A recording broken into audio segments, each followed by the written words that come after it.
বছরের প্রথম দিন কি শিক্ষা দিচ্ছেন বাচ্চাদেরকে? তো বছরের প্রথম দিন মানে কয় ঘন্টা ক্লাস? 1 ঘন্টা ক্লাস হবে। কয় ঘন্টা? এবার বছরের দ্বিতীয় দিন আসলাম, আজকে দ্বিতীয় দিন আমার ক্লাস কারেক্ট 9টা বাজে। কয়টা বাজে? 9টা বাজে আমি ক্লাসে আসলাম, আইসা বাচ্চাদেরকে বসার আদব শিখাবো। কি শিখাবো? সবগুলো বাচ্চাদেরকে দাঁড়া করাই দিবেন, দাঁড়া করে বাচ্চাদের পড়াইবেন। বলেন, আপনার দাঁড়ান লাগবে না, তবে দেখেন কেমনে দাঁড়া, সবাই দাঁড়া করে দিবেন। হ্যাঁ, বলেন বসার আদব ডান বাম, বসার আদব ডান বাম, বসার আদব 3 প্রকার। আবার বলেন, টিচারটা ওই যে দিয়ে বুঝতে পারবেন। বসার আদব কয় প্রকার? বসার আদব 3 প্রকার। দোনো হাঁটু ফেলিয়ে নামাজের মতো, দেখেন, দোনো হাঁটু ফেলিয়ে নামাজের মতো, এক হাঁটু উঠাইয়া লেখার সময়, দোনো হাঁটু উঠাইয়া খাবার সময়। এই 3 প্রকারে বসা সুন্নত, অন্যরকম বসাও জায়েজ আছে, তবে সুন্নত আদায় হবে না, সব পাওয়া যাবে না। আপনারা সকলে আপনাদের ভাত খাওয়ার হাত কেন উঠান দেখি, বলো। ভাত খাওয়ার হাতের নাম ডান হাত, ভাত খাওয়ার হাতকে ডান হাত বলে। অপর হাত কেন উঠান দেখি, অপর হাতের নাম বাম হাত, অপর হাতকে বাম হাত বলে। ডান হাতের দিককে ডান দিক বলে, বাম হাতের দিককে বাম দিক বলে।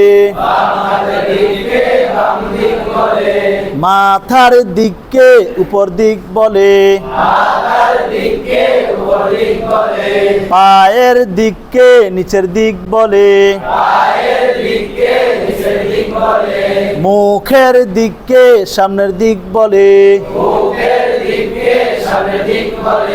পিঠের দিককে পিছন দিক বলে।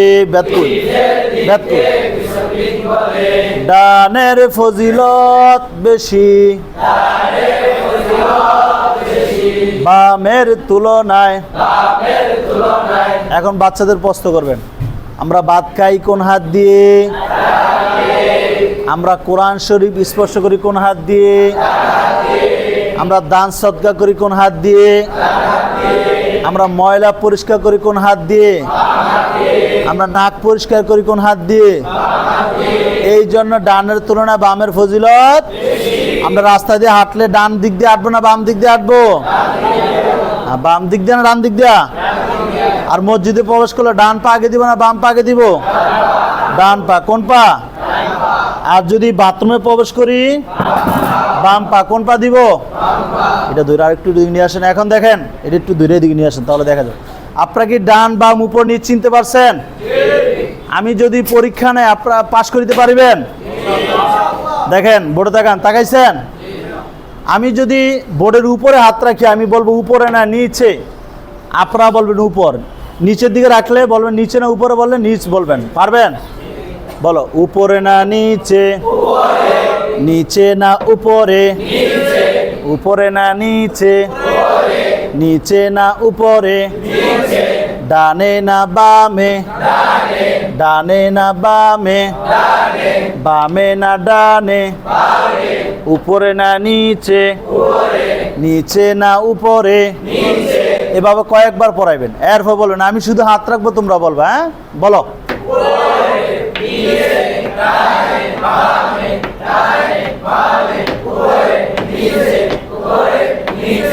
মাশাআল্লাহ।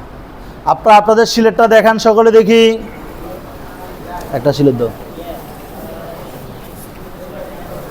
উস্তাদ যখন বলবে সিলেট দেখান, আমরা এই যে এভাবে ধরতে হবে, দেখো এভাবে, ঠিক আছে? এমনি ধরলে মুইসা যাইব, হ্যাঁ হাইটে এমনি ধরলে মুইসা যাবে, এভাবে ধরবা। ধরছ, সিলেট রাখেন, দেখান, রাখেন, দেখান, রাখেন, দেখান।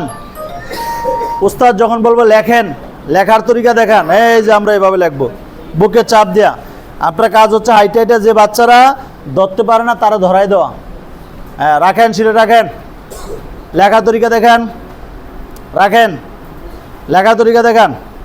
আমি যখন বলবো উপর, আপনারা এমনি দিবেন। নিচ বললে এভাবে, ডান বললে এভাবে, বাম বললে এভাবে। পারবেন? দেখি সিলেট দেখান, লেখার তরিকা দেখান, সিলেট দেখান। উপর, নিচ, ডান, বাম। সেন আবার নাকটা ফাটাইলেন না। উপর, নিচ, ডান, বাম। এই সিলেট রাখেন। তো দ্বিতীয় দিন আইসা বাচ্চাদেরকে শোনেন, দ্বিতীয় দিন আইসা বাচ্চাদেরকে সুন্দর করে দুরূদ শরীফ বসা আদব ডান ডানটা পড়াবেন। পারবেন? এবং সিলেটটা ধরাইবেন কিভাবে, দেখাইবো কিভাবে, এটা দ্বিতীয় দিনে 1 ঘন্টা লাগায় শিখাইবেন। পারবেন?